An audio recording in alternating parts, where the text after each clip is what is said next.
All right. Hello, everyone. Welcome to New Polities Podcast. We're so happy to be here to answer your questions about gender. It's that time of the podcast again, only this time we're not doing it live. We're just going to take some of your questions as we've received them. Maria, how you doing? Yeah, I'm not in the studio. You're not there. No. This is awful. Feels alienating. It's sad. I'm up in South Bend, and it's only 4 hours north of my hometown, but it's a lot cooler here. Cooler, it's like spiritually, nice. or physical, or like temperature wise. Temperaturally, that's not a word. Someone describes Cincinnati Catholics as quirky Orthodox. Is that true? They're like, it's something about people in Cincinnati. They have like this. They're Orthodox, but they're all like a little happy and weird. That might be the case. I think I was telling you earlier, I found out why my Latin Mass community isn't weird. Yeah, like it's not, it doesn't feel culty. I've never gotten culty vibes. Tell us the way. Yeah, it felt like a very like a healthy community. Lots of young people, just kind of like, it just feels very like open, and everyone's very excited and it's vibrant, and they're just not, I haven't really picked up, like a cynical attitude. Like I know it's there, but it's not your first encounter. But it's because it's the German church. So Cincinnati was settled by a lot of German immigrants, and then this parish is right in the middle of the downtown, kind of a bad area now. But the Germans are very dedicated to their parish, and so they already had kind of a natural community going on, it seems there.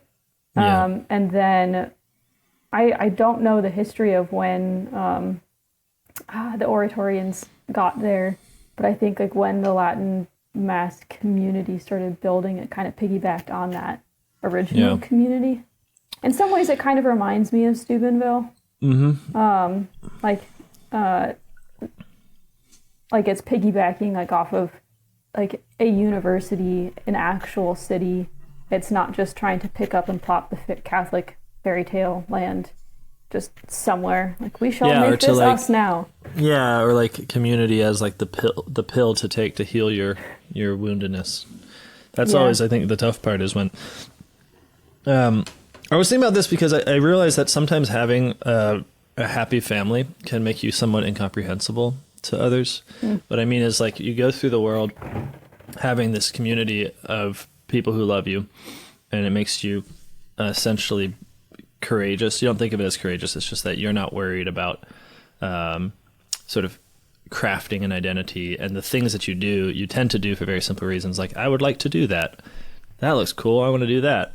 And then you find with people who come from broken families, they're obviously no fault of their own, that often the same things are not simply things to do. They're also ways to heal.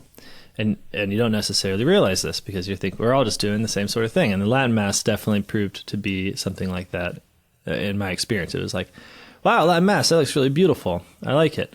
Mm-hmm. And then the guy next to me is like, the Latin Mass is what's keeping me from crumbling. And I didn't recognize that as something that people have going on. So and I think the former is more of what's happening, or I could just be projecting my own experience. This is cool. I like this. I'll keep going. And something like that is true of gender, I think, because, you know... Thanks for that transition. Yeah, you know, we all just want to be boys and girls here. And for some people, this is simply present as part of the adventure of life. And for other people, it's difficult. Very difficult. Hence the need for a podcast. Or maybe not the need, but that's why we're giving it. Yeah, well, it's also mysterious. We'd be talking about it anyway. No, that's definitely true. Gender is such a beautiful thing because it means that the world can never be conceived of from just one point of view. Whenever you have a pretense at some one homogeneous way of doing things or way of speaking or way of being, the fact that human beings are never actually repetitions of a species, but in fact are always either man or woman, and that's a substantial difference between the two, means that there's always this but there's more to every aspect of human life, but there's another angle, but there's another way of looking. That seems to be very freeing. That's one of the reasons I like the existence of women, despite the difficulties. Wow, that was cool. I don't know what that was. A halo of light just encircled Maria. So Maria, we're going to take some of these questions. Right. As they've been given to us. So, question 1. What do you make of the gendered languages? How do all these discussions shake up differently in languages that use gender for most words? English seems to be the odd one out here, at least within traditionally Christian countries. I might preface this with saying that I have not gone through any of the questions. So everything is on experience here. On the fly. Yeah. Yeah, I mean, I have thought about this a little bit, especially because I am learning Greek right now.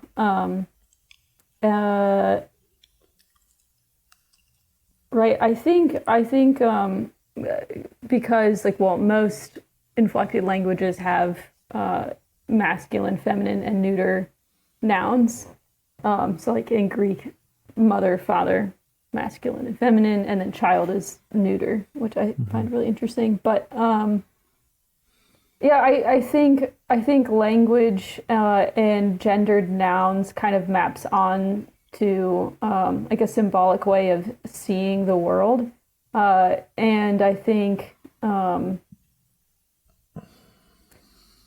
I don't know, so this is just complete guesswork, but I presume that when languages were developing, when you looked at things, maybe like some like feminine or masculine or child aspect stood out to you in some way, or maybe there wasn't a particular one, and so it just was assigned, and so you're making these kind of symbolic analogies between yourself and your environment so that you can understand it more. So I think it's helpful for understanding how human beings encounter the world. Like we always are looking for analogies. We're always looking for connections between things in our own world. But I don't think it's helpful to become very, closed-minded about it. Just because you do find certain words, you're like, I have no idea why this noun is a feminine noun. Like, I see nothing female about it. I see nothing particularly male about this noun. Or you could find it reversed and opposite in different languages. Yeah, totally. Like water, river is an interesting one. I think oftentimes you find it feminine, but sometimes you do find it masculine. And so I think it's interesting that you can look at the world and say, oh, I can see some masculine aspects in the sea, or I can see some feminine aspects in the sea. And I think, I don't know, they're all just like different. Languages are kind of like gender in a way, a different way of seeing reality and highlighting, here's different symbolic ways of seeing the meaning of the things. Yeah. Yeah, I think if I would be able to describe it, there's just something both beautiful but then non-comprehensive about having a feminine noun that obviously it doesn't make the thing female. But Right. What it shows is that there is a fundamental way of looking at the cosmos that whenever a human being comes into contact with it, he only ever comes into contact with it as a man or as a woman.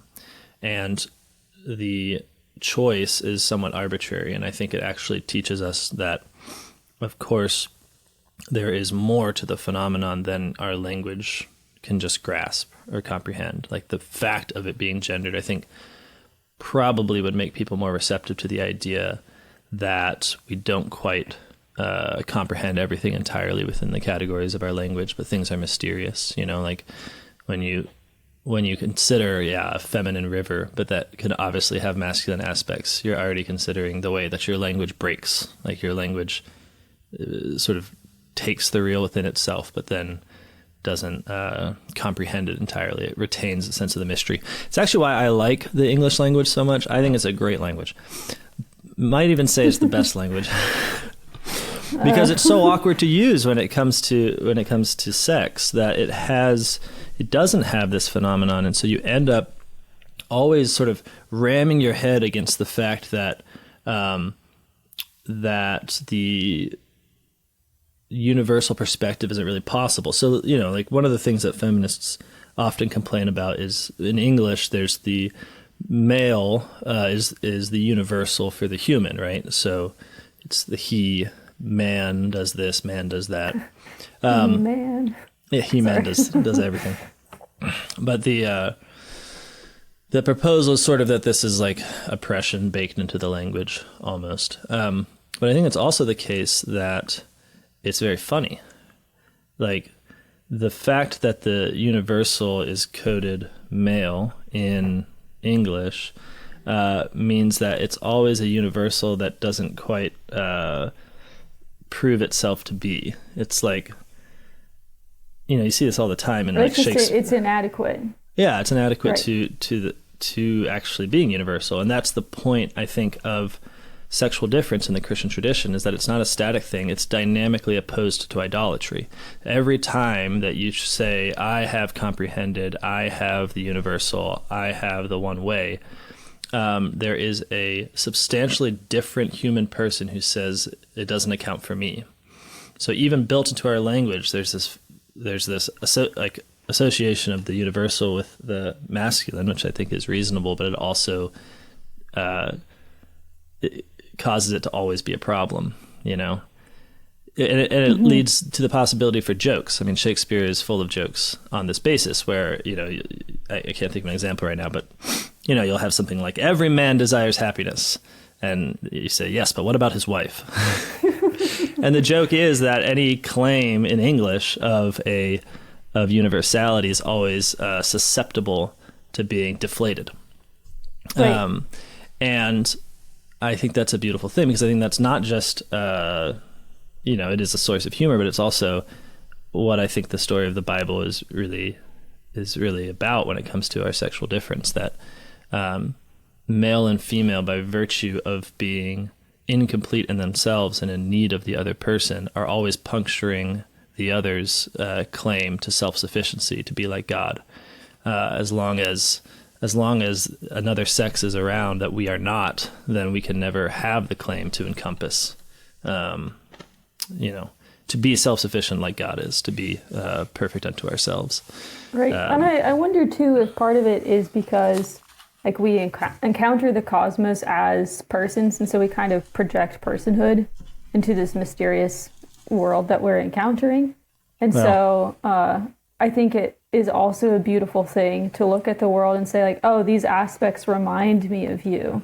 Oh, these aspects remind me of myself. But again, it's not like a one-for-one thing. It's not like the C in all languages is a feminine noun.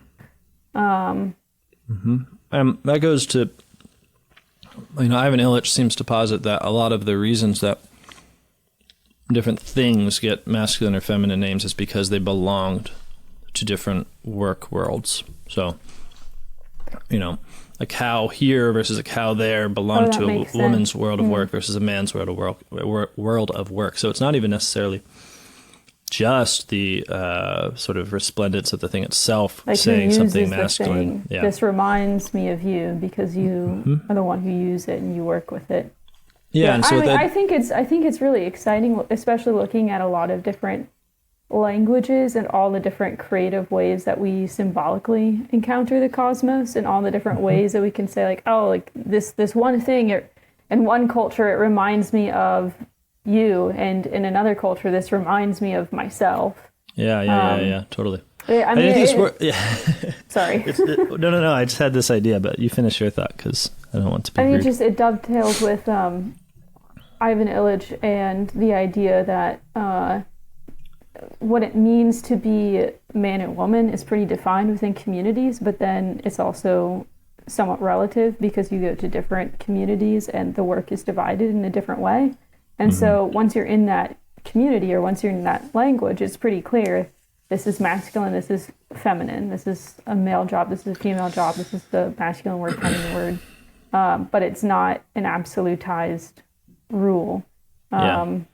Like it's always connected to the actual reality of your gender, but it's just highlighting a different aspect of it in a very real way. And it's not, that doesn't, I don't think, undermine gender, but emphasizes that there's a fullness and a mystery to it.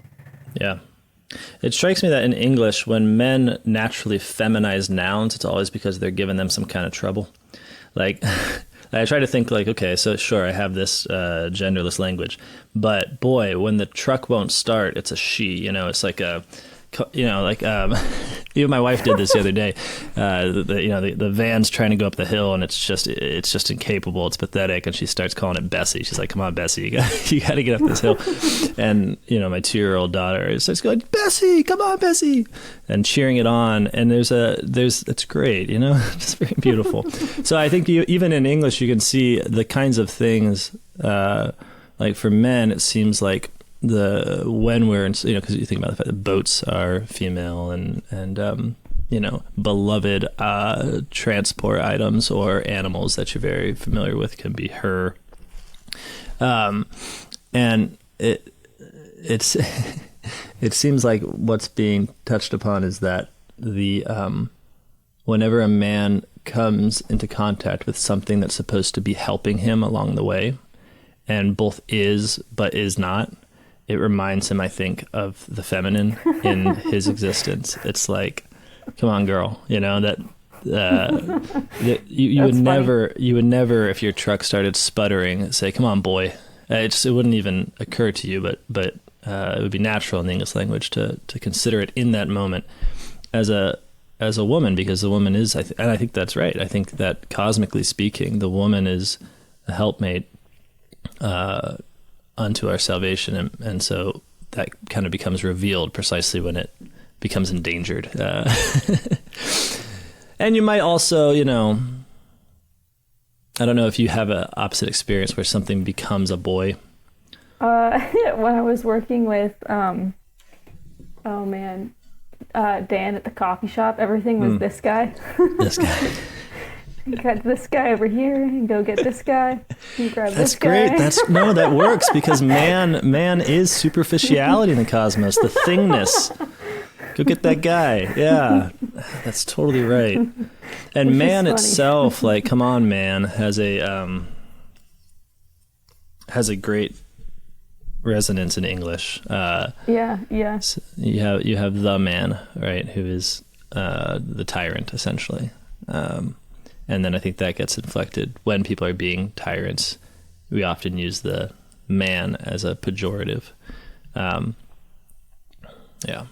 As a girl, do you not like it when people call you guys? Like if there's a group of girls, I've heard this before. Sometimes be like, "Hey guys," and like, "Excuse me, we are ladies."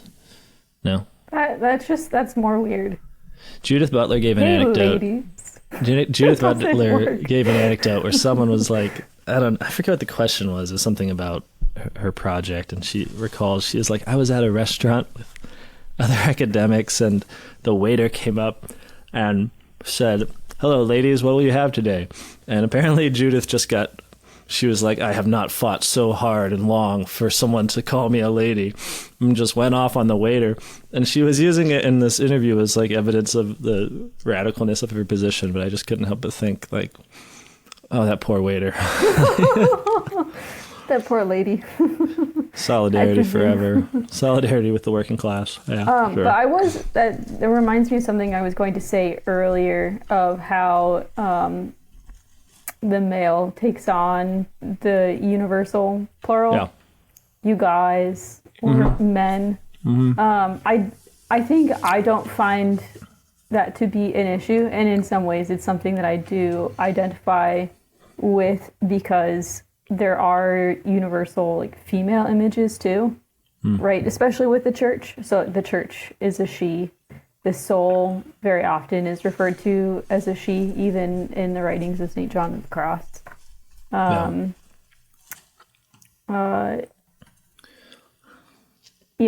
of the Marian aspect of the church is also she. So I guess for myself, like it seems true that like we are I don't know if this is true, but my sense is that it's true that we are sons of God and not daughters of God. Like everyone kind of tacks it in like, and daughters, you're daughters too.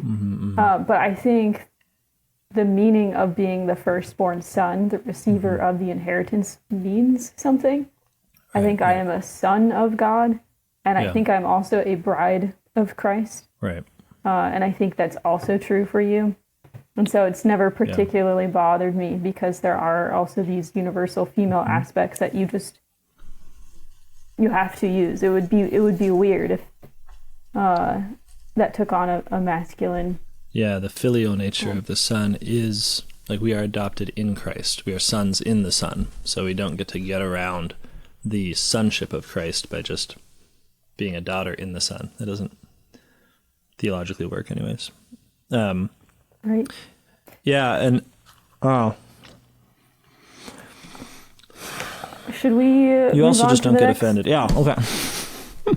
In the pronoun conversation, I'm not sure who's saying this, so thank you for these questions. In the pronoun conversation, I've long thought that it's a very self-centered thing to insist on how to be referred to when not in person. Oh, I see, like when you're not there. Oh.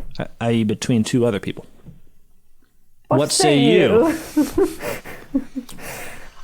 What say you? Isn't that from Lord of the Rings? Yeah, it's when, what say you? Oh, yeah. Who's doing what there? They're trying to get someone to go to war? It was Aragorn, and he was with all of the ghost people. The ghosts. What say you? Talk about the pinnacle of masculinity there. Not the actor, just the way his hair would swing around. Oh, yeah. Yeah. No, Aragorn's the best. I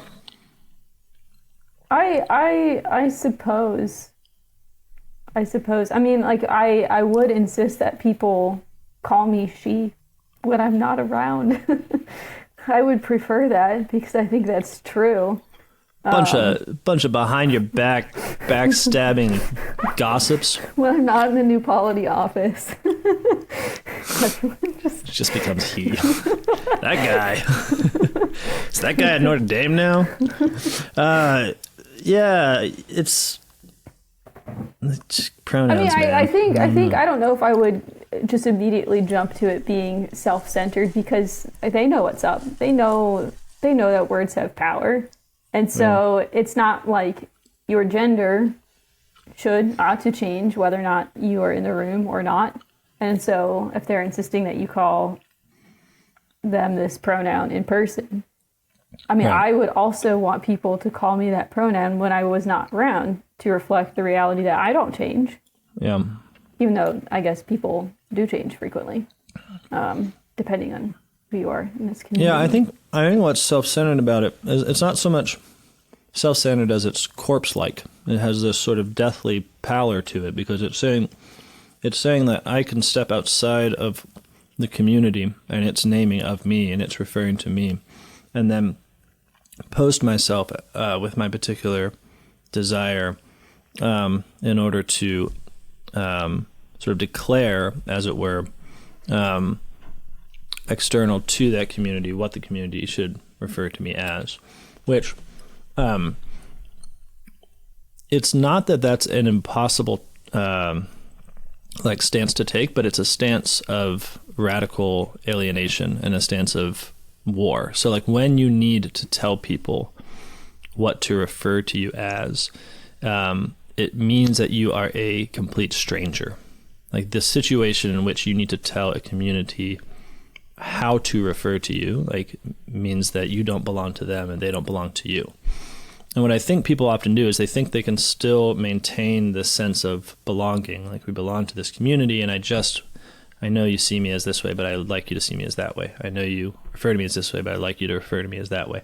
And I think they, if anything, just don't necessarily appreciate the import of what's being said there, which is that we don't belong together. Now, it might be true, and obviously I think from the perspective of someone with gender dysphoria, I think it really does feel true that you are not seen as you are. You need to externally provide a vision of yourself that does not appear in public. But rather than this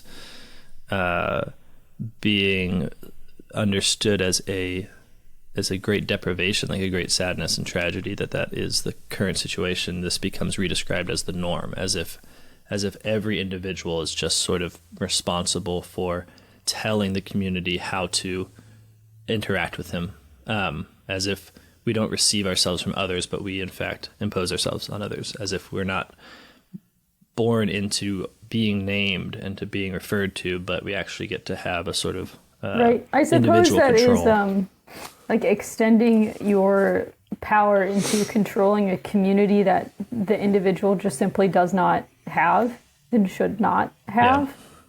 Yeah. I mean, it is insulting if someone were to not refer to me like as being a woman. Yeah. But to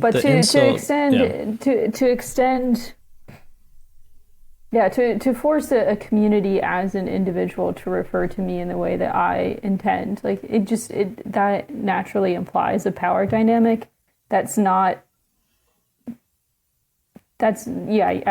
were saying, that's not belonging. You can only effectively do something like that unless you have power over other people, which just inherently shifts your positioning and your relationship to those other people, kind of like as a master in some way. Totally. It's like antithetical. Yeah, no, absolutely. And I think that is why the use of pronouns and the kind of culture of expressing them prior to engaging in any kind of conversation just seems to pair very well with American style individualism and liberalism, that we actually exist within ourselves prior to others. We actually are masters over others that are just thwarted in a kind of war against all against all. And so it's in some ways more honest to simply behave like that, to say, like in the use of pronouns, I think part of what disturbs me about it is because there is a certain honesty about it that says like, hey, we don't belong together. No, there's no common good. We're not a community. You don't name me. I'm not dwelling in you and me. We're not members of one body. I'm an individual. I'm an individual who only enters into community as a subsequent act that comes from me. And at the end of the day, there is no social field. It's just a bunch of individuals. And so I am individually going to give you the language that you refer to me as. And if you don't consent to it, then you're just revealing the fact that this is just power struggle. Like you're not consenting or consenting. It's just submitting or not submitting to essentially like aggression. Because as DC Schindler points out, like, we like to think of the individual as like this neutral thing, but actually an individualized person is not a neutral thing. It's a stranger. An individualized person is a threat. Like when we actually perceive of our like one of our family members, for instance, as suddenly an individual, it's not a neutral thing. It's that they have been stripped of the feeling of belonging to us, and so they're strange to us. And so in some ways, I think that the use of the pronouns is a sort of good mechanism for trying to realize the anthropology of just American liberalism. And it's fitting. Yeah, it's very fitting to it. Yeah, that's right. So, and in that way, I think that I mean, in some ways I have a sympathy with it, right? Like the real question is why we're all okay with not doing it. Like what is still in us that says, I belong. I don't determine who I am. You call me by my name and I believe you. I mean, it's an act of trust to respond to your name. Your parents, I mean, I have had this experience of the shocking freedom and arbitrariness of naming a person. Person comes out. It's insane. And you're like, okay, I'm going to call you something.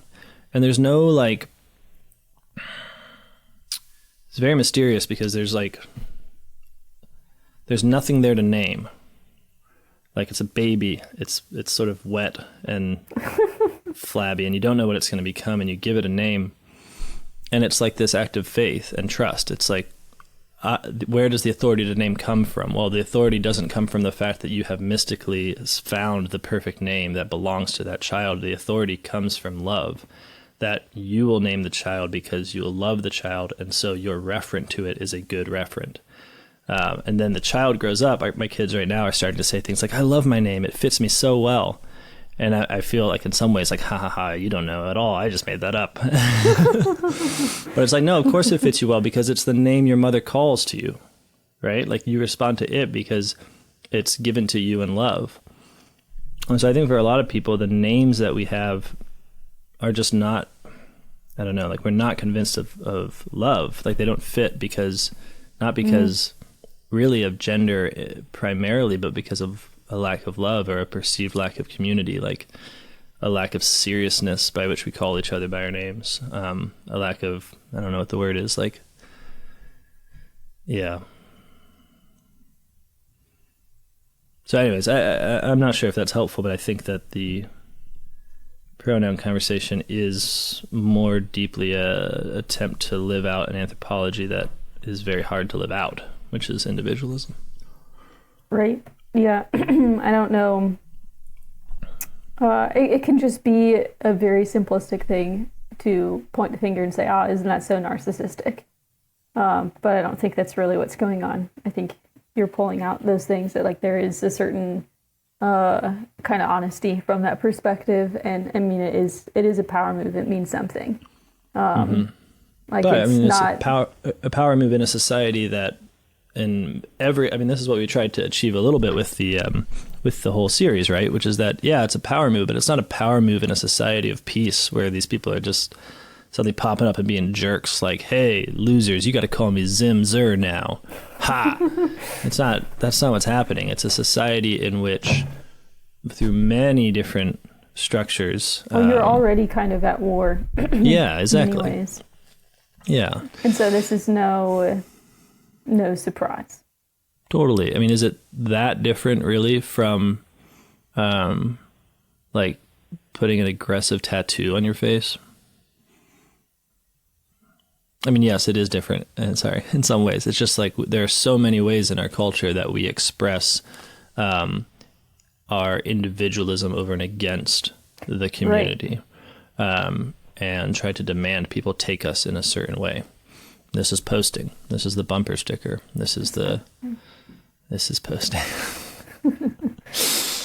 Okay. New polity. This is posting. All right. So anyways. Next question. I'm really fascinated by the concept of gender. Are you looking at these questions or just me? Oh, okay. I'm sorry. Mm-hmm. I'm really fascinated by the concept of gendered work in the pre-industrial world.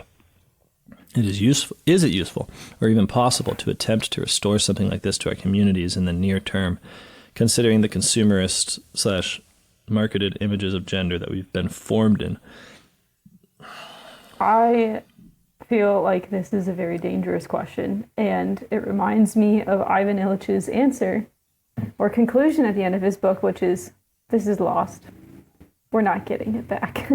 Which was a very cynical way to end the book, because you started to see these gendered worlds as being something so beautiful and dynamic. But I do think that he is right about that you can't just manufacture these things. And whenever you do see things like this happening, it's always weird. Like there's a reason that we long for tradition. There's a reason that we're drawn to tradition. Mm-hmm. But sometimes you can see people almost cosplaying either traditional roles or traditional clothes.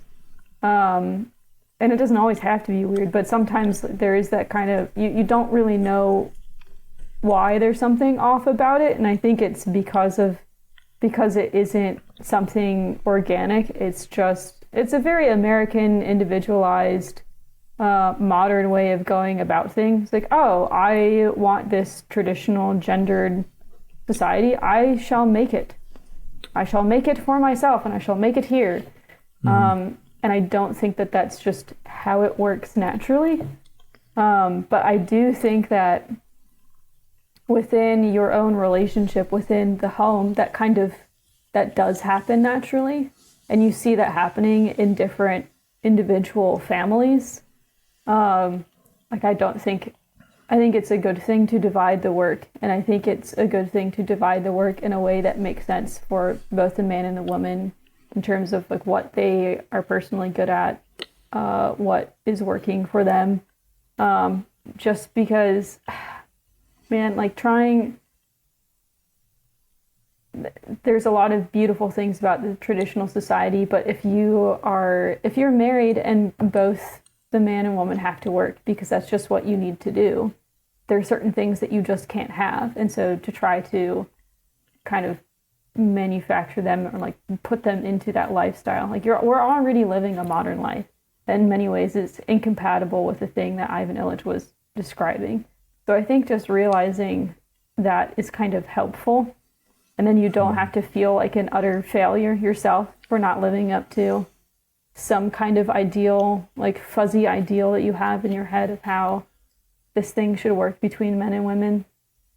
So that's kind of my cynical answer first, which is no. I don't think a lot of it is possible to be recovered in our generation. Yeah, I mean, it seems, I don't know. I mean, I don't know how you single people do, but it seems to me like rather than attempt to build up a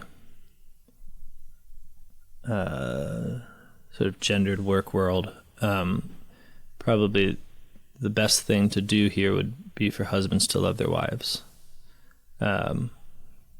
Because there is a, let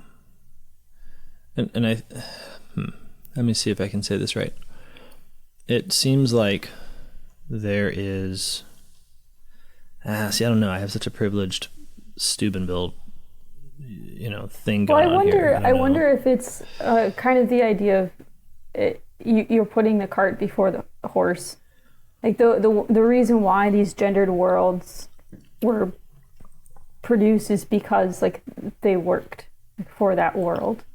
These were people being human and living. Like it makes sense within agricultural modes. It makes sense within subsistence living. It makes sense where, number one, there is a necessity for everyone to get involved with work in order to produce common results. It makes sense with common land. Like it makes sense whenever you have a situation where your livelihood really does depend in some way on men and women working and working together, which is very rarely the situation we find ourselves in, especially within marriages. It seems like, especially in Catholic marriages, I mean, I suppose this might be the case if you're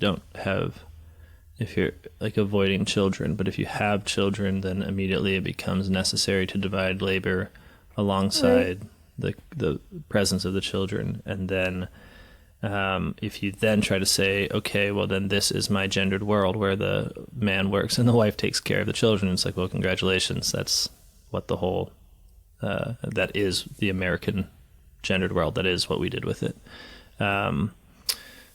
So like it seems to me now that if we're honest about where the world is now, it's that married women, I think, need men to provide space for them to do something besides child, like being with the children. I don't mean to denigrate that. I just think that that's more the well, part of the way that you had the gendered world is because you lived with other people. Yeah. Like you really can't do that in your suburban house. Right. Where you only have two adults in the entire home and you don't have a close community or network. Mm-hmm. And so trying to set up that sort of gendered world in your house just isn't going to work because it always involves a community and other people. Yeah. So, I mean, the answer that I gave was kind of cynical, but it's not. And I think this is generally the position of New Polity, which is that it's helpful to look at where things have gone wrong or how they're different from how they have been in the past, because it really opens up our eyes to the possibilities, and you end up seeing a possibility that's not achievable in your lifetime. Like the pieces just haven't been given to you on the board. There's certain moves that you just can't make. But by making certain moves in your own life, you're setting up a new set of possibilities for the next generation. And I wonder too if this is part of an American individual is like mindset of, I want to be able to have that in my lifetime. Oh, I know. We want it so bad. We want to see it all. Yeah. And I think it can be very freeing when you can let go of that and say, well, I can move this one step closer. And I think you're right, Mark, in saying that husbands need to love their wives. Men need to have friends. Women need to have friends and do things together. If you can live close to your friends, I mean, that's part of why Steubenville, I think, works so well, is because everyone is so close. But the irony, though, is that within our particular society, men need to have friends and women need to have friends. But because the world is what it is, men will have very little trouble in having friends in and through work that's available to them. And women will not have that same ease at having friends and at having a community. And so it's incumbent upon men to actually act more, I think, like women in order to allow, like, to take the kids. I'm not being, should be clear. Like, I take the kids and be with the kids so that other possibilities are even open to your wife. I mean, that's just a basic act that I think everyone can do. Different families, it's to kind of add to that, it seems that the gendered worlds also worked in a multi-generational home. Yeah. So you would have right, but I'm saying we don't. Young wife, and you would have the grandma. You would have all these other people to help with the kids. Yeah. And now we're in a situation where that's not possible. So someone has to help with the kids, and it's going to be you. Yeah, totally. If you're the man, and grandma's not around. Totally, so. And I think that's the difficulty is that I think when men hear this sort of thing, they think, oh yeah, so what this means is that I get more time with the boys to do male-only stuff. And I think, like, well, no, in our actual situation, it's that you need to do less manly stuff in order to be more manly. I think that seems obvious. Because it is a remedial situation. It's a situation in which community really has been reduced horridly to the nuclear family, generally speaking. Lash's book, Haven in a Heartless World, is a good one to read on this, where the family is being made to sort of provide everything to all of its members in a society where increasingly we're not receiving anything from any other source. And so if men are going to act remedially in that situation, then it's going to look like taking the children, being essentially a grandfather, figure in some sense to your own family. Like, there's going to need to be remedial work done in order for the possibilities for women to sort of open up, to expand. Because the other side of this is if men are sacrificial, die to themselves, and watch the children, it doesn't work if all that means is that women get a girls' night. Then it's sort of a moot point, because then it's just like, well, what we're doing then is just trading off so you can go be entertained with your friends. Right, for the sake of pleasure or something. So I think it does involve a seriousness on both sides, but also I think just involves a seriousness of looking at each other as destined for something great, as being free. And so saying, how can I make you free so as to liberate you towards the fullness of what you're capable of? I mean, it's always suffering. I'm not saying that any husband is going to just totally liberate his wife from all of the structures of society by virtue of being such a good dude. But there's some definite work to be done in that direction. And the popes have talked about this. I don't think it's a particularly radical idea. Anyways, so yeah, the pre-industrial world is incredible, but I think the spirit is what counts. So you you cannot produce the conditions in which the pre-industrial world was living, because this is the industrial world. But you can ask, well, what things do I like? What spirit is it that they're reminding me of, that they're calling me to, that my forefathers are calling me to? And then develop that spirit. And I think that spirit is, it's not the spirit of like, I guess all I think simply is that it's a spirit of sort of wonder and amazement and mystery between each sex, so that you understand that there's like you need to mutually sacrifice for each other because you guys have very different things going on. You are different mysteries, and if we can develop that spirit, then the fruits of that spirit, I think, will be the steps towards a gendered world, as described in pre-industrial. Yeah, and I think to add one last note to that, being merciful with ourselves and with the other person, because again, with a gendered world, you weren't doing things alone. You as a woman weren't the sole person running your household. Same with you as the man. You had other men that you were working with in the doing of your own life and your community life together. And so to be constantly disappointed in yourself for not being able to do that which was like a multi-person job to begin with, that always involved other people as well. I think being merciful and recognizing, like, I'm put in a situation in which my life, my gendered world has been very individualized. I'm not going to be able to accomplish or do everything by myself. And so in that way, I can give both myself and then my spouse like space. But all that being said, I mean, the part of it is just to not think about it in terms of gender, but just think of it in terms of community.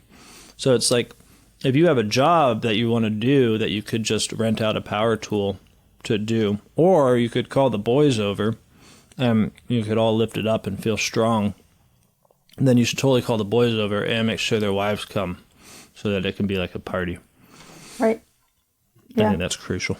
Yeah. So I guess to kind of to wrap it up into like practical things, like having like a fundamental attitude of service towards the other person, like what can I do to make you more free?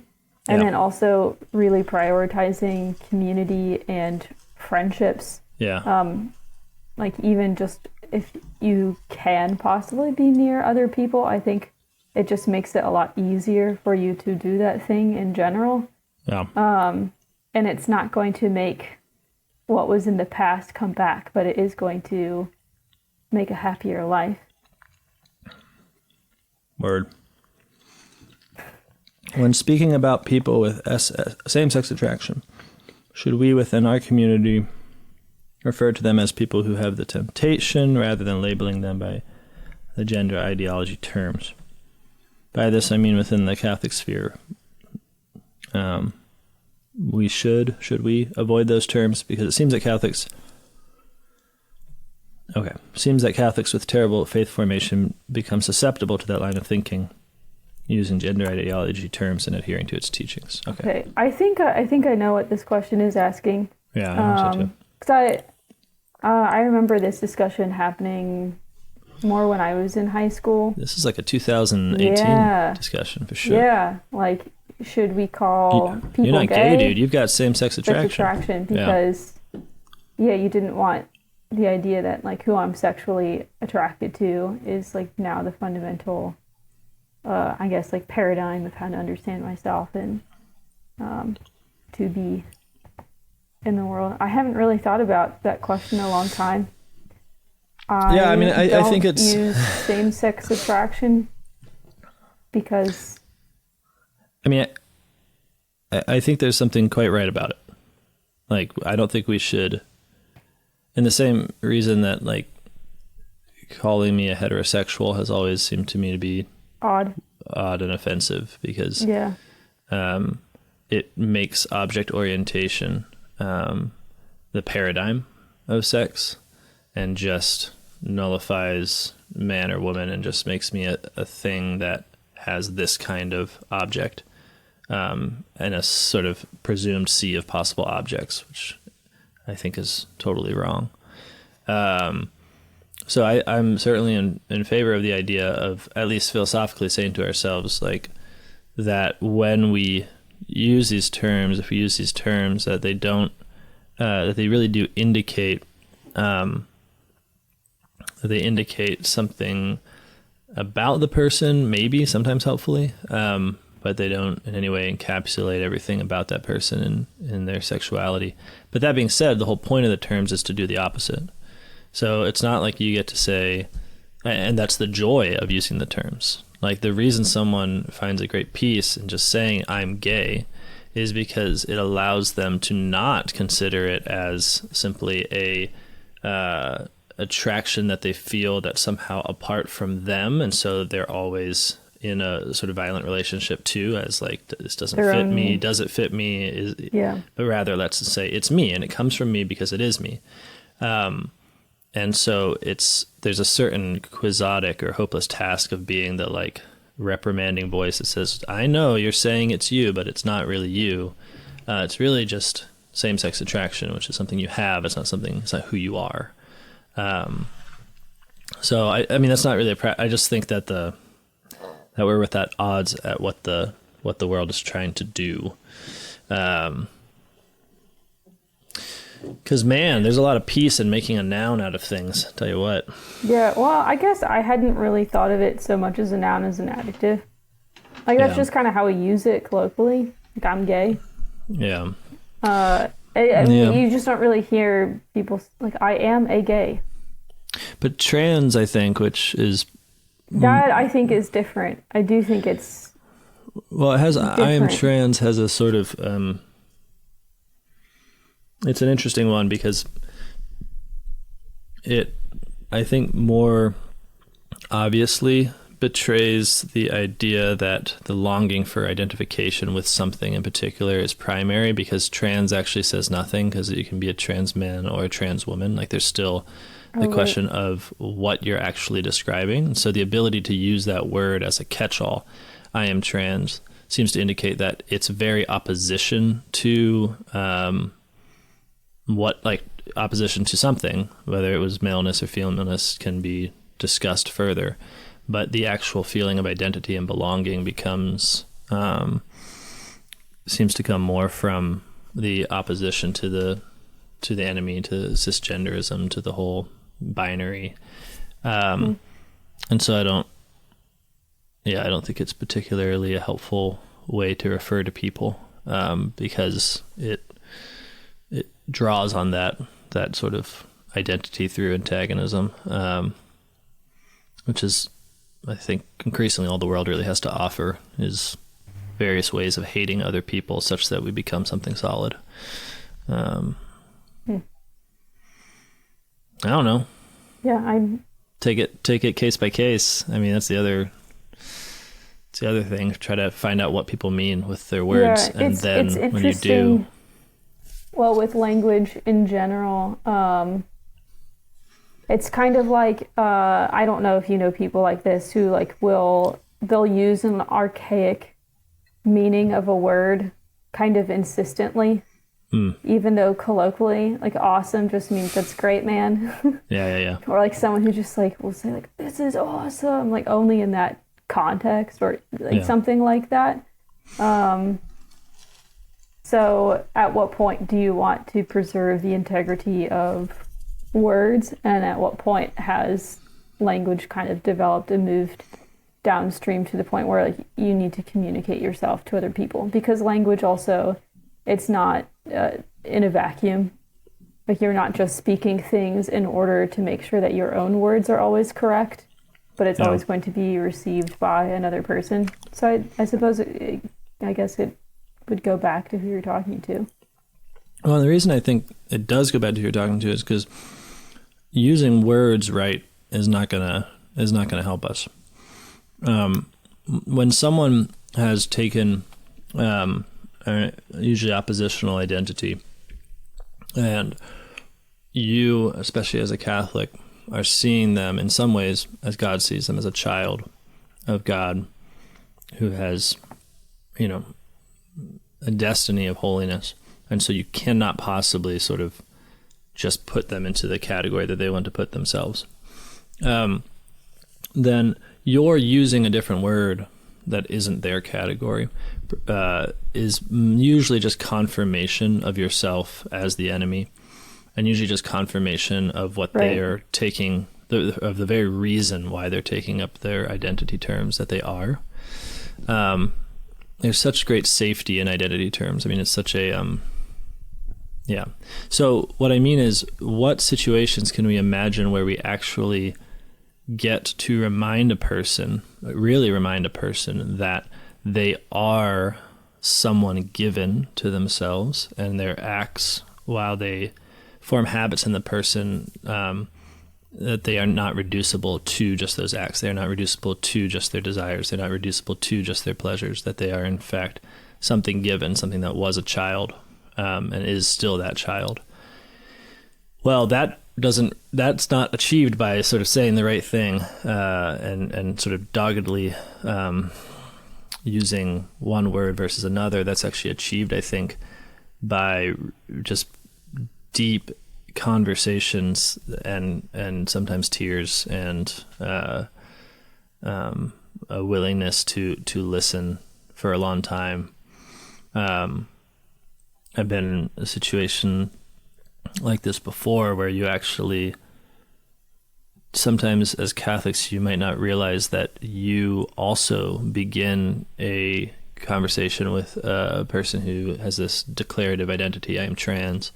You also begin the conversation by treating them in that category, and that you yourself need a conversion by which you might have a negative association with it. They might have a positive association, but you're both at some level wrong, because you don't know the person here. You know the category in which they're placing themselves. And so that conversation, like, you both need to come to a moment, and usually the Catholic first needs to come to the moment where you see the person. And because then the concern is not like ideological. It's not like, well, let's use the right language to own the libs.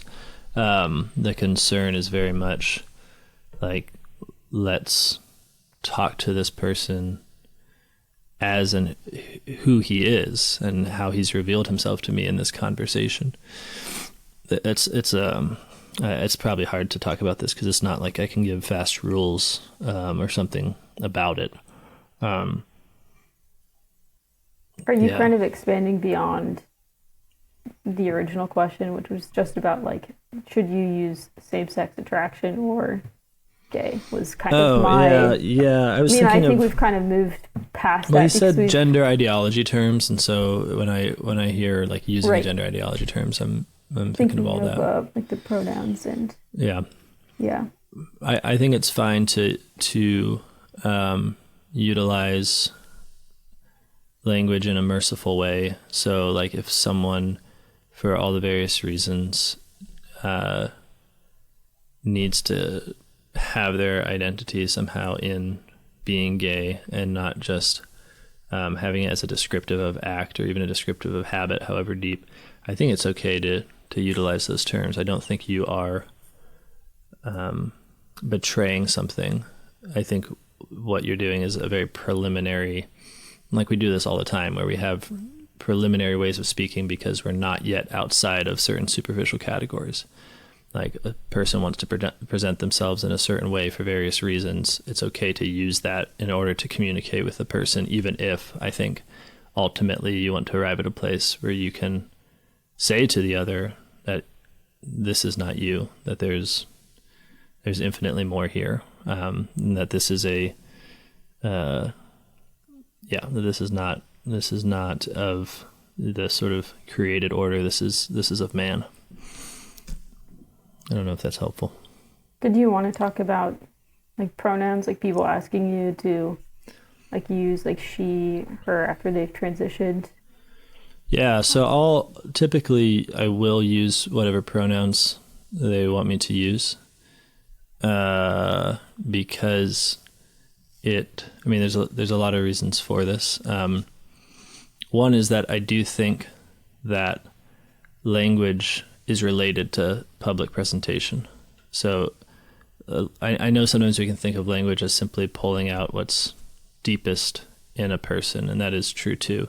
But it's also like you enter a strange community, you find out what they're all calling the thing, and you call it that too, precisely in order to communicate with that community. That is not the like end all and be all of language, but it is one of its functions. It's one of its preliminary functions. So I don't have a problem using people's pronouns for that sake. The other is just a sort of a merciful thing where the fight to tell someone that despite what you say you are, I do not think you are that thing, is obviously immensely painful and sensitive for so many reasons. And I would like to have that fight philosophically and at the level of wisdom and dignity that person deserves. And I think that when, and I don't think it's like, yeah, I just think that when you make that fight begin at the level of just what you're calling someone, then you often lose the chance to have that. You have to have that fight. I mean, it's conflict. I hate it, but it's conflict. You're not going to there cannot be a situation where a man who says he's a woman and presents himself to you does not initiate a conflict that at some point will come to a head.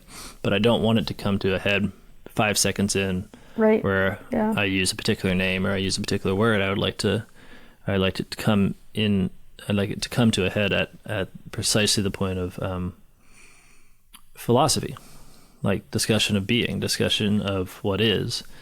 I think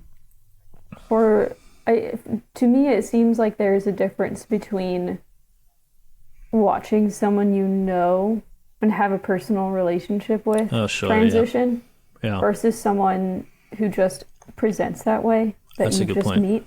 Yep. Like if there was someone that I knew who went through that, I could not in good conscience use their pronouns because I know them. And if they're my friend already, they know how I feel about them. They know that I care so much. No, you're right. I think that's a different situation because I think at that point, and it's a painful position to be in, but you stand as the keepers of them in some way. But then it seems like for strangers or like certain like trans figures, like who just, if I look at this person, like my brain interprets this person as a woman. Mm-hmm. And so I have to do like all of these jumps in my head in order to use the technical correct pronoun with that person. That's true and too. I think you're right about like if someone is presenting like so convincingly female or male and they're not that, like that fault's not mine, you know? Sure. That I look at this person and I think, oh, a woman, oh, a man, and I start like using language in that way. But I do think it is different if I know that person, even if they transition fully, and it is very convincing because I do have a relationship. But I mean, maybe my opinion will change on this, but it seems like if I meet someone who looks like a woman and acts like a woman, like I'm not in the wrong for using language that's like that because I'm interpreting things correctly. Like this person is using these like signs and is presenting them in a way that this is how I ought to be interpreting this because that's what I do in every other case, if that makes sense. Yeah, no, I think that's why there's not really one answer to it, I think, because it does depend on your relationship to them. And words, they mean things differently. I mean, your name in the mouth of a stranger just isn't your name in the mouth of a friend or of your father. And I think because of that,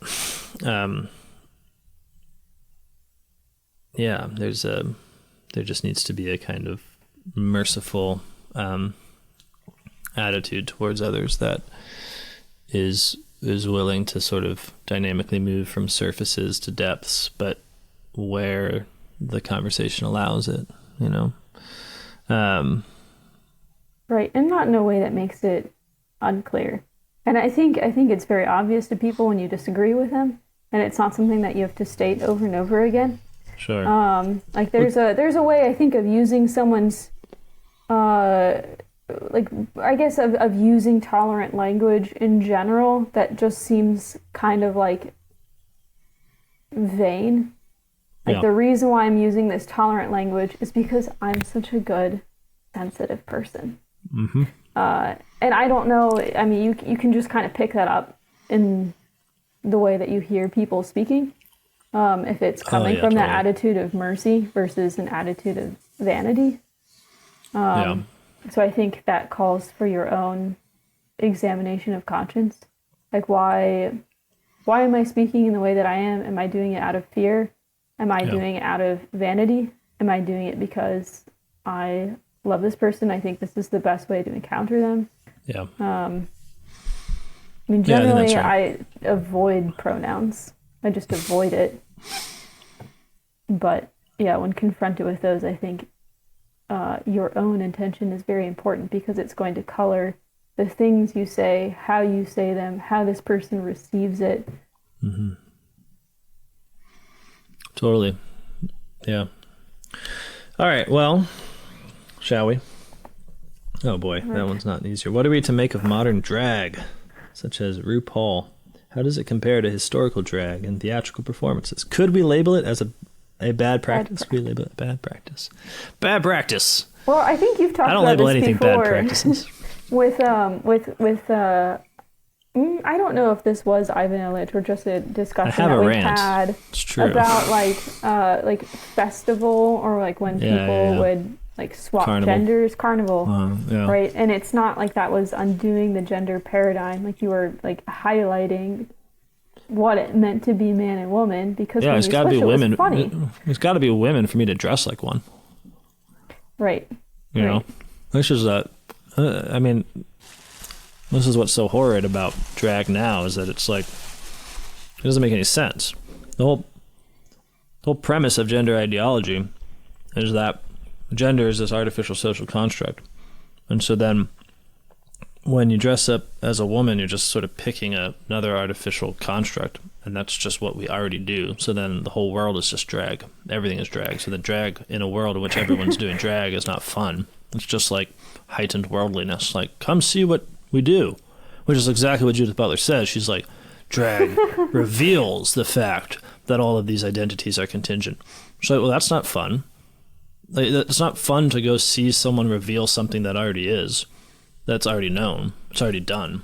I mean, the only way you can do it is antagonistically, to say like, well, there's bad guys who want you to think that drag or that gender isn't just drag.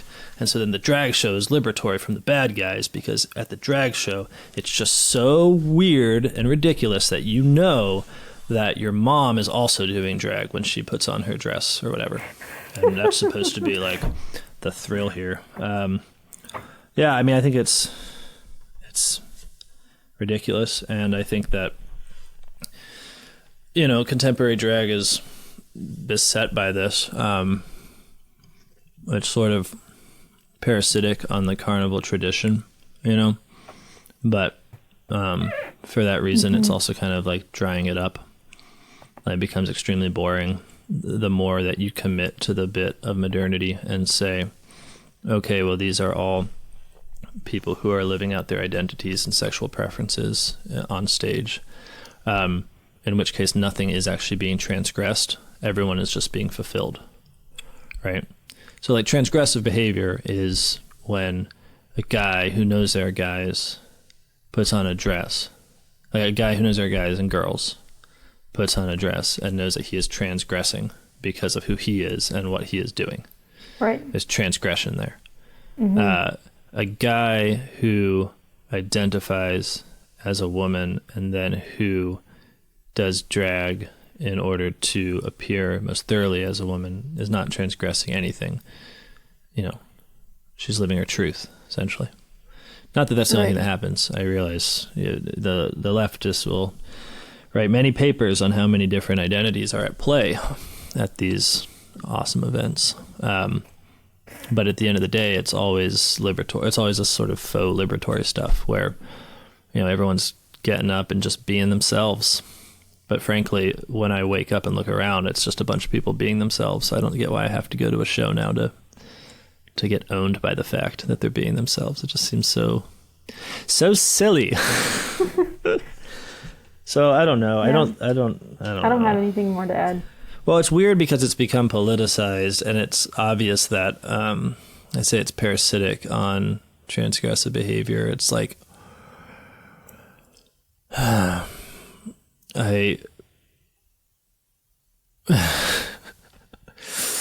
don't know what to make of it all, because you have the drag queen, but the drag queen is now an identity. So to be a drag queen, it negates itself, right? It's a neuter term. It's like, well, if the drag queen is a man who dresses as a woman, but he identifies as a drag queen, then once he's a drag queen, then he's no longer a man identifying as a woman. He's just A being A, X right. being X, Y being Y.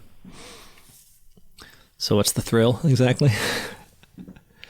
I also am doing that right now.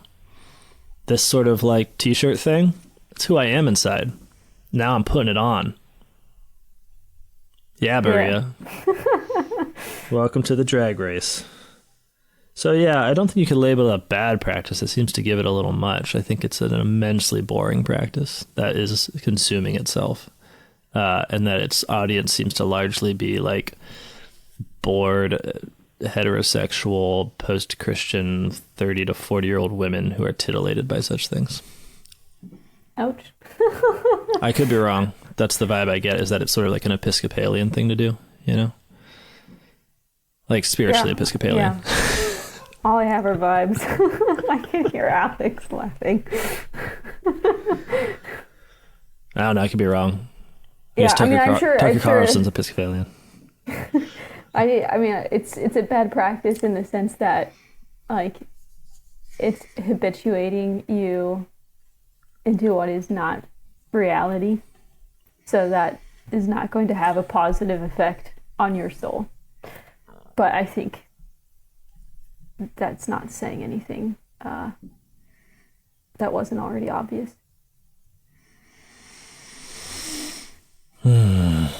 Next question. Okay. Unless is there anything else that you wanted to say? Well, I'm filled with the absurdity of the world, and I want to express that, but that's not the same as answering the question. That's like emoting. I want to move on to trans dinosaurs. Trans dinosaurs? Okay, this next question. It seems that transgender people were around since the beginning of time. Oh. So now that's just what I'm imagining. I know that's not the intention. Okay. It was just a funny way to start. Should we read this whole paragraph? I mean, there's no reason that there couldn't be trans dinosaurs based on everything I understand of the anthropology. True. Okay. For example, there was what looked like a transgender Egyptian pharaoh. Yes. And then this person gives a bunch of examples. American Harry Allen, 1882. Lucy Hicks Anderson, 1886. Those are Victor birth dates. Parker. Those 1882, 1886, yeah. 1895. I love how it just goes from the beginning of time to the 1800s. Well, I think I'm going to talk about that. Yeah, and so then the 1800s. Well, yeah, not just the 1800s, but the fin de siècle decadent period. So it's worth talking about the early really 19th. But to skip past the late 19th century. Well, I'll just read the names: Victor Barker, James Barry, Thomas Beatty, Charlie Parkhurst, and then John/Eleanor Reichner. Mm-hmm. One could say that they wanted community due to capitalist society's isolation, but that seems to make little sense as the cause, considering that there was no transgender community for these people to be part of. I'm not sure that last part of the question makes sense. Yeah, but I think in general, it's like the question of, well, if this is because if you watch the whole season, you can get this idea that what we're saying is that pretty much, I mean, as our starting point, we talked about the birth of capitalism. So, okay, so if that's the case, how about all of these pre-capitalists? Well, I mean, I don't think those are pre-capitalist. I mean, the pharaoh, obviously, but everyone else is 19th century. So, but is this really a modern phenomenon? Isn't it just something that's always around? And now we sort of had the language to reveal it. It's of course. Oh, I see. Yeah, Yeah. I mean, most of the examples given are from a capitalist society, which is really interesting. But yeah, So that makes sense. On the That one hand, question. I think that's right. Yeah. So I don't think that. So there's. I would make a distinction. Okay. So then there is everything we mean right now by transgenderism. I think is only really applicable to today, but what we would sometimes refer to as gender dysphoria, or just simply the idea that an apparent man is in fact a woman, or an apparent woman is in fact a man, or That's that been around. Yeah. not only has that been around, but I actually think that's in the book of Genesis. So what I mean is, I think that it actually is the story of humanity, that we are given sexual difference as a sacrament of our not being God, of the fact that we're not God. The woman is to the man the evidence of his own limitation, and he loves her. He loves his own limit. And so he can rejoice in his creaturely status because of her. She's this great gift, and he to her. And so when you have sin, you have a curse, as it were, against your nature as a limited being. So all sin has this sort of quality that it rejects what the other sex is there to remind you of. It says essentially, no, I would be like God. I will not be limited. I will be self-sufficient to myself. All of the church fathers speak in this way. You know, for Augustine, he says the first sin was also man and woman's first descent into their own private spheres, he says. Mm. So yeah, I think that you have the constant source of what now is transgenderism you have throughout all of human history, which is basically that when we grow to hate our humanity, our limitation, our death, the fact that we are not God, then the fact of sexual differentiation will appear to us as a curse, because sexual differentiation is a sign of our own limitation. And not only is it a sign of our own limitation, but it is also the way that we liturgically and sacramentally say we're limited, quite literally by death. Like, sexual reproduction is to couple with the sign of your own limitation in order to produce the child who will outlive you, who is a testimony to your death. The Greeks understood this when they talked about man in the beginning. It was just males. And then the first woman is not so much a natural thing. She's built by the gods like a machine, and she's given to man to ruin his aspirations to self-sufficiency. Quite deliberately, Zeus wants to mess him up because man did Zeus dirty, so Zeus is going to get him back with woman. And it does work. So the Greeks then lose immortality. They lose this all-male world, which of course is the same as an androgynous world. It's a sexless world. It's the same thing. And they enter into the age of sex, of reproduction. The woman means death to them. And that's not just some quirky little Greek myth. It is also every account of sexual difference that does not have hope that this creaturely condition of ours is a good, and that God loves us, and that our limitations are not, like, we're not in competition with God, but he's a father. Okay. So all of which is to say, when you look at an Egyptian pharaoh, you know, who is not apparently male or female, or you look at how every pagan temple state developed a specific class of eunuchs, or if you look at how all the gods within the ancient myths are usually only dubiously male or female and usually occupy some kind of netherworld of both or neither. I think what you're actually looking at is man's own yearning to be like God, kind of recorded in history. Actually, I've been doing a lot of research on incest these days, and the Egyptian pharaohs would also sometimes, in certain parts of different kingdoms, they would marry their sisters, and this was similarly to show that they were divine, that they could transgress these sort of taboos that, mortals were all hung up on, but not them. And that's true in many cultures. Incest becomes a way of proving, as it were, a sort of superhumanity. Like, in some ways, like, that's similar to divine androgyny, to taking on the appearance of the androgen, is that by doing so, you attain a certain superhumanity. You're not reduced to the limitation of sex, but you actually have either transcended it or never had to suffer it. So in the 19th century, where you see and especially at the end of the 19th century, and think of people like Oscar Wilde, think of people like the French decadents, Aubrey Beardsley. Think of this sort of it's called fin de siècle France and Germany especially, but think of this kind of decadent movement in art and literature. They also were a group of people who were rediscovering and then rearticulating the idea that man is fundamentally an androgen. So for them, once again, and I think you can trace this very obviously to a certain loss of the Christian religion, to them, once again, sexual difference is this sign of a curse. It's a sign of limitation. You get lots of novelists writing about finding the divine androgen. You get weird religious cults at this time looking for the androgynous Christ who's going to marry the female and the male principles into nothingness in him. You get a whole movement of androgyny in romantic literature. Seraphita by who is that? Anyways, there's a lot of novels and such.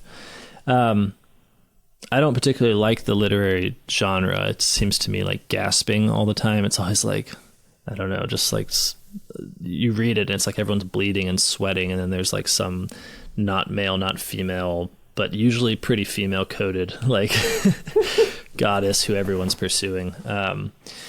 And okay, so the reason that we should say all this is just because, on the one hand, the reason I think this can come up again and again in history at different moments is because it's always the case that sex is a sign of our limitation. So it's always the case that when we're not right with God, we're going to also be not right with sex, because we do not want to be limited. We don't want to die. We don't like the evidence of our own self-insufficiency, and so we react against it. And then, so that is a sort of human constant. And then so there's that. And then the other side is just that I think gender dysphoria is real. Like whether explicitly because of those tendencies in humanity, whether it's conscious to people or not, the feeling of being really a woman or really a man is obviously not something that's reducible to the transgender movement now. Absolutely not. So I think that if all you mean by being transgender is that, then sure, like, yeah, there's always been transgender people in that sense. Yep. But I don't take transgender. I don't think one should, and I certainly don't take transgender to simply encapsulate that little possibility of gender dysphoria. Seems like what's obvious now is that it's being articulated as a definite anthropology that is relevant to all of us, and not just saying that there is so outside of contemporary.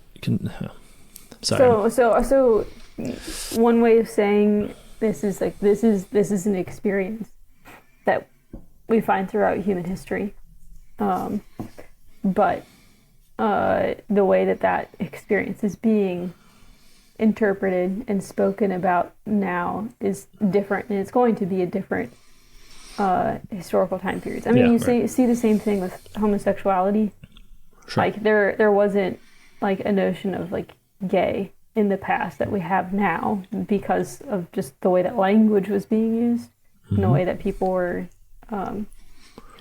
It was more of like, this is a thing that one does, and not this is who I am. Yeah. And that's the language reflected that. But that same experience is here now. But our language, our worldview, the ideology associated with it is different. So when you say these words, you're not talking about the same thing, even though the reference is the same. Yeah. Yeah, exactly. And so I think the specific difference here is that while you can speak about people who transcend the sexual binary in some way, or being conceived of in that way within the ancient world, and I don't think this is true of the 19th century stuff, but it's very different than now, where what we're saying is that the sexual binary is kind of made up. And so when someone is trans now, it's not that they are occupying any space worthy of any kind of wonder. Like, we're it's not like whoa. you are actually an androgen. Right. Like I cannot figure out whether you are male or female, but the androgen is true of all of us, which is different. Right. Yeah. It's just normal. I mean, yeah. So the normal anthropology of queer theory is that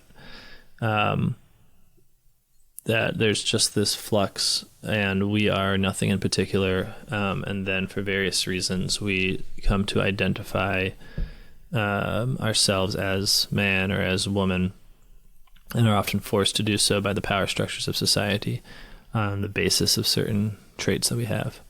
And everyone's doing that. It's just most people land on some kind of continuity between the word woman and then like the reproductive capacities that we associate with women, but it's arbitrary ultimately. And so a trans person is not received mystically, or no, I shouldn't say mystically, is not received in our society as something terrifying or as something wonderful. Because to have terror or to have wonder is to have categories that really do exist being broken, a real being transcended. Pattern. Yeah. Whereas like something is transgenderism, the way that it's, I guess, done today or performed today, is to be the undoing of the pattern.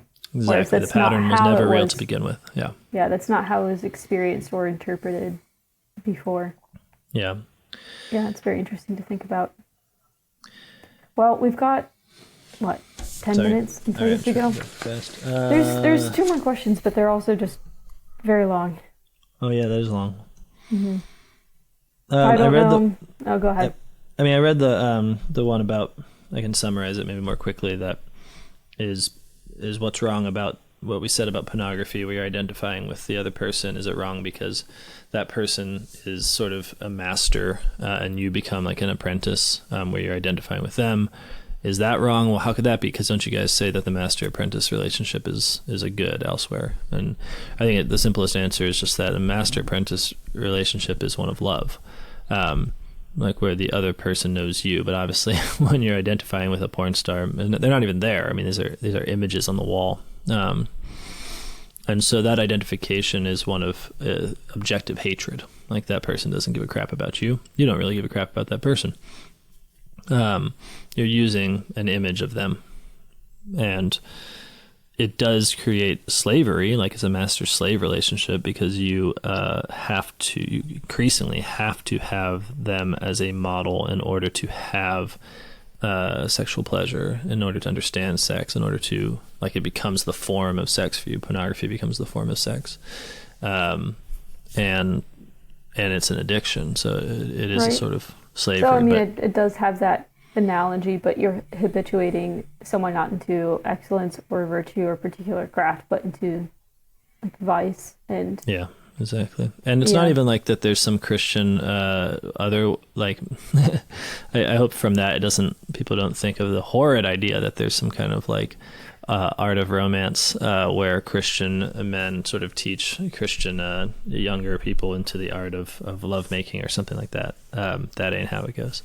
But what does happen is that, you, in the challenge and the joy of marriage, you learn about the other sex, and then you have a body of knowledge from people who have also done so, of other husbands and other wives, And so that becomes a ability to speak of it, but it's not a, because it's love of the other particular person, it can't be a sort of general training ground. That's what's really interesting about erotic love is, like, the Greeks tried this, where they had a sort of theory and science and a rationalization of erotic love, and here's what you do. And it was basically perverse in a way of hitting on children. And so I'm glad that we don't have this in Christianity. But in Christianity, where eros is seen as being properly for the particular other person, then there's no besides virtue generally, besides holiness generally, which readies you to receive the mystery of the person, there's no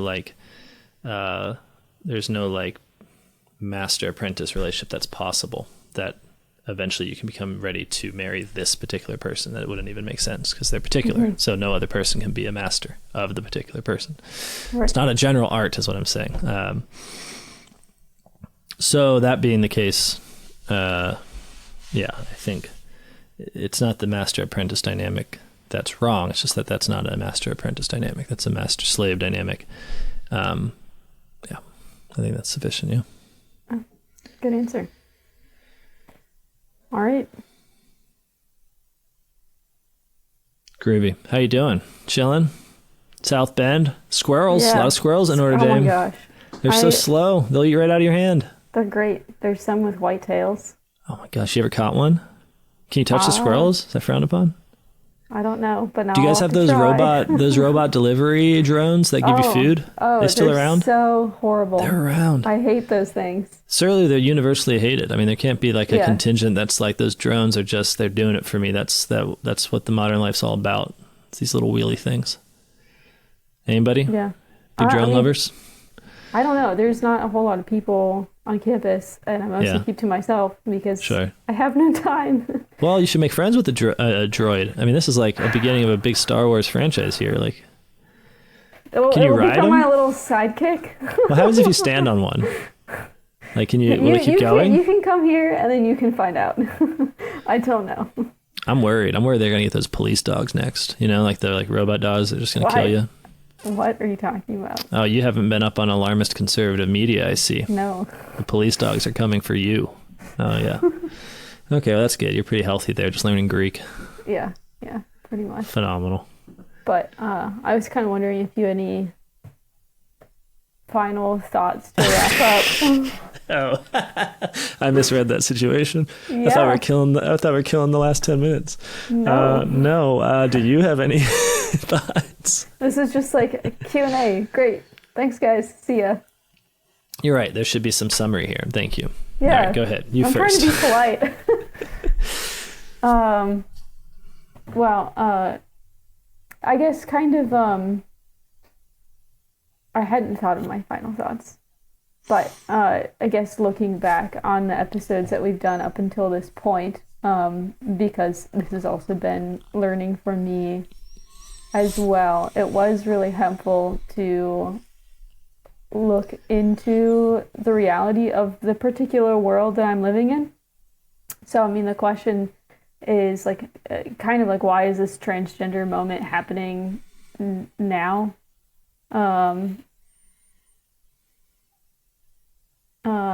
And yeah, because we all share the same world. Like, I am learning about my own world and the ways that I'm my brain is fried. I'm so sorry. I don't know, I learned a lot of cool stuff is what I'm saying, and it's helpful. It gives me a lot of sympathy, like, not that I didn't have any before, but it makes me more like excited, I think, to love people, and also to be alive, in the sense that, like, I know my world better. I understand my own world better, and I also like have the chance to understand, like, why what is making me miserable? Why is my world making me miserable and other people? And so I can enter into that shared world with them. Yeah. I don't know, like the idea of like seeing things for how they are, sharing that with other people, and trying to, I don't know, sounds really cheesy, like journey beyond that, like kind of Yeah. how do we get out of this mess? I mean, it is kind of a cynical way of looking at things, but I think it's also kind of what the human spirit is made for. And so it is kind of exciting in a way, because I have a little bit more clarity of what the present moment is and what it means for the people that I am encountering and the thing that we are doing together. Yeah, I think this is often how Pope Francis understands the church, and I think it sometimes can scandalize us because we just want to be right about things and we want to like have the right answer to the problem of transgenderism. And I think we should. I think we should try to articulate it philosophically as best we can. But when we're approaching someone, the thing about this season, it's been trying to realize that transgenderism only becomes possible within a world in which it all makes sense. And so there is a way in which we can not ignore, but like bracket, as it were, the question of transgenderism and say, okay, granted that this is how you're identifying, can we talk about pornography? Can we talk about capitalism? Can we talk about, do you have work that you're proud of? Do you do something in the world? Are most of your relationships moderated or mediated through screens? Like, it's not just avoiding the problem, it's understanding the problem as being propped up by a whole world. And I think it often people feel kind of frozen because they think that the only way to adequately, discuss or contend with transgenderism is to simply have a philosophy of gender right. And the difficulty with that is that gender itself is deeply mysterious. And so it makes us very tempted to have some reactionary definition that annuls the mystery just in order to have an answer technically to transgenderism. But I think what I hope this essay I only think in essays.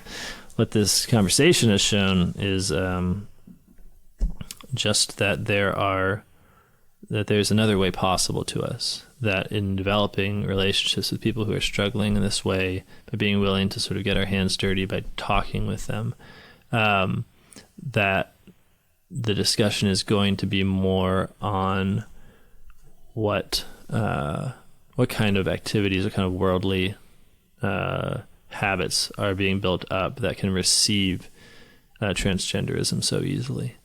And that's proved pretty true for me. It's like, you start talking about transgenderism, why people believe what they believe, but then you're very quickly, if you have an earnest conversation with someone, you're talking about like how their mom treated them, or you're talking about their addiction to pornography and how they had to bury that.